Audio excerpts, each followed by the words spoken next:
Hi hello everyone, welcome to my channel AUDDE updates. இன்னைக்கு இந்த வீடியோவில் Annamalai university distance education December 2024 results பற்றி தான் பார்க்க போகிறோம். ஸோ ரிசல்ட்ஸ் வந்துட்டு நேற்றே பப்ளிஷ் பண்ணிட்டாங்க. சில ஸ்டூடெண்ட்ஸ்க்கெல்லாம் ரிசல்ட்ஸ் வந்துடுச்சு, ரிசல்ட்ஸும் பார்த்துட்டாங்க.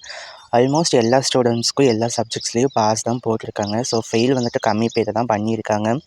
ஸோ பேப்பரில் எதுவுமே எழுதாதவங்கள தான் ஃபெயில் பண்ணி விட்டுருக்காங்க. அண்ட் தென் எக்ஸாம் அட்டன் பண்ணாதவங்க தான் ஃபெயில் பண்ணி விட்டுருக்காங்க. அண்ட் தென் சில ஸ்டூடெண்ட்ஸ்க்கெலாம் நீங்கள் வந்து ரெஜிஸ்டர் நம்பர் ரோல் நம்பர் போடும்போது no results found or no students found அப்படின்ட்டு வந்திருக்கும்.